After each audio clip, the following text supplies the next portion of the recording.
Assalamualaikum warahmatullahi wabarakatuh. I'm Salsabila Effendi. I'm from K7, number identity student 220182 3 and 4. Now I will answer Storinary Day 8.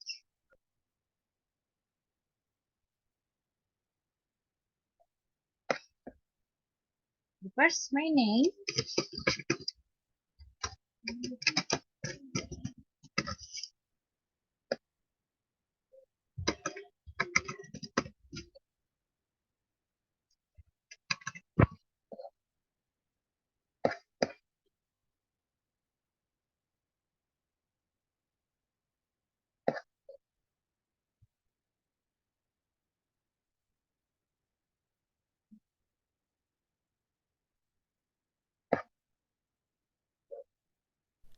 Pliny's Ghost Story.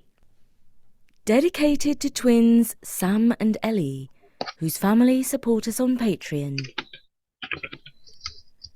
Hello, this is Jana. Now, I have to let you know that I love a good ghost story. But Bertie doesn't like them because he gets spooked easily. But I'm really pleased because Halloween is coming up. And I've got the perfect excuse for us to put out some scary stories. But of course, this story comes with a wee warning. If you don't like being scared, please don't listen. We've got loads more non-scary stories that you can listen to anytime you like on storynori.com. This ghost story was written down by an ancient Roman called Pliny, who Bertie tells me wrote letters in Latin to his friends. In one letter, Pliny asked a Roman senator if he believed in ghosts, and then went on to tell him this story. There was in Athens a large and roomy house which had a bad reputation. In the dead of night, a noise like the clanking of iron was often heard, and if you listened carefully, it sounded like the rattling of chains, distant at first, but approaching nearer, bit by bit. Soon after, a spectre appeared in the form of an old man, of extremely thin and dirty appearance, with a long beard and messy hair, rattling the chains on his feet and hands. The people who then lived in the house passed their nights wide awake. The lack of sleep ruined their health and made them ill to the point of scaring the life out of them. During the daytime, even when the spirit did not appear, they imagined seeing it before their eyes, and the ghost kept them in perpetual fear. Eventually, they left the house entirely to the ghost, as they said no person in their right mind could live under that roof. However, a wily real estate agent of Athens put out an advertisement offering the house up for sale or rent. It happened that Athenodorus, the philosopher, came to Athens at that time, and the advertisement for the house caught his eye. The low price raised his suspicion. Nonetheless, when he heard the whole story about the ghost, he was far from put off. In fact, he all the more wanted to rent the house, which he did. Towards evening, as darkness fell, he got ready to spend the night in the front part of the house. After calling for a candle, together with his pencil and writing tablets, he ordered his servants to go to bed. He wanted to occupy his mind, so as to prevent his thoughts turning to scary things, such as imaginary noises and spectres. So he kept himself busy, writing with the utmost concentration. The first part of darkness passed in complete silence. Nothing unusual happened. just after midnight, he heard a clanking of iron and a rattling of chains. He neither lifted up his eyes nor laid down his pen. But in order to keep calm and collected, he tried to persuade himself that the sounds were anything but a ghost. The noise increased and advanced nearer till it seemed at the door, and at last in the room. He looked up and recognized the ghost as it had been described to him. It stood before him, beckoning with its finger like a person who summons another. Athenodorus in reply made a sign with his hand that it should wait a little, and turned his eyes again upon his papers. The ghost then rattled its chains over the head of the philosopher. Athenodorus, looking up and seeing it beckoning, immediately arose, and candle in hand followed it.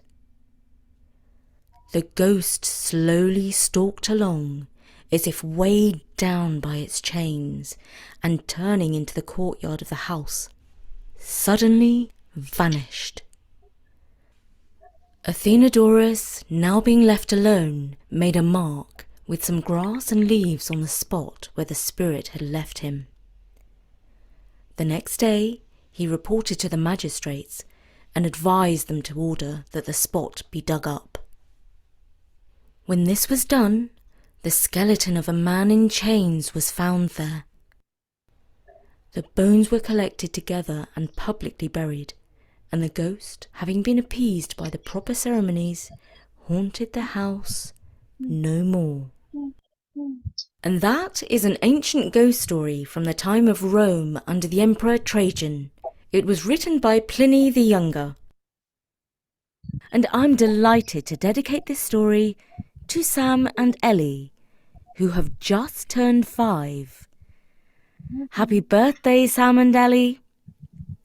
Their parents, Hannah and Adam, write, they wait each week for a new episode and often eagerly listen to old stories again and again. Last summer we started with A Commune of Cats, which quickly became a family favourite. Then we listened to The Strangest Flight several times. We are very into Katie these days as well as Gilgamesh. Well, Sam and Ellie, I hope you are also into scary stories. We really do wish you a very happy birthday. And thank you so much for supporting Story Nori on Patreon.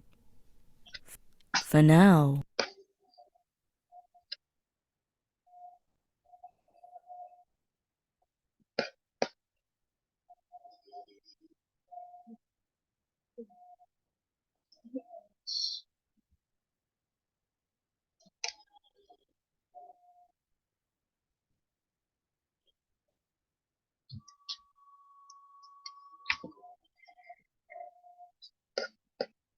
One. What form do ghosts appear in?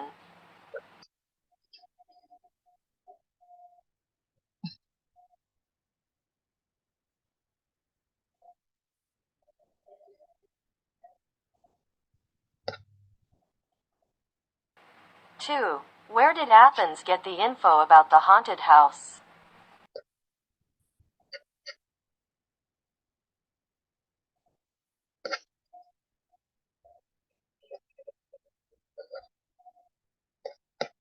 Three. When did Athens hear a clanking of iron and a rattling of chains?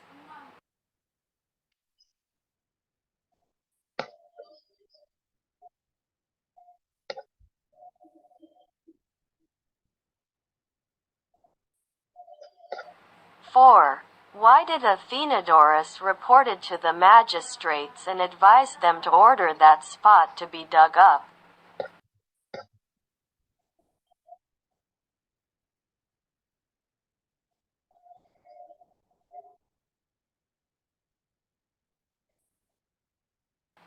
Five. Who did Athenodorus call to order that spot to be dug up?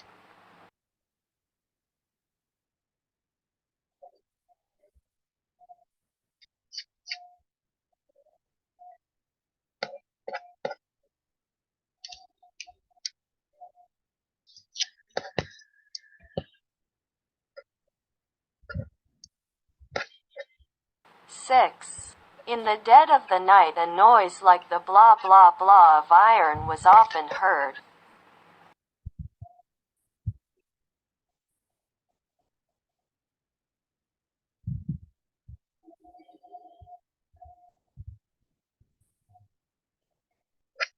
Seven.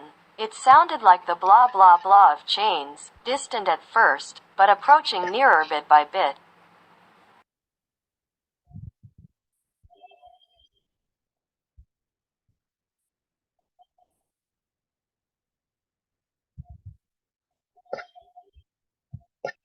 8. A blah blah blah appeared in the form of an old man, of extremely thin and dirty appearance.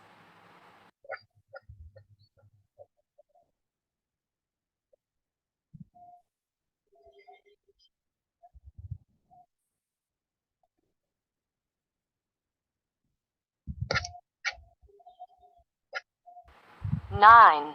They imagined seeing it before their eyes, and the ghost kept them in blah blah blah fear.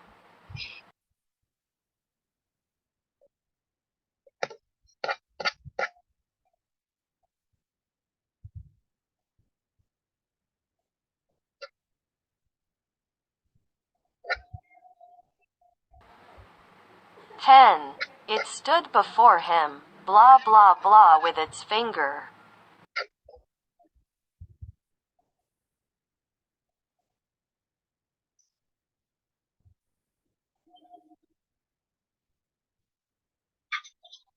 11.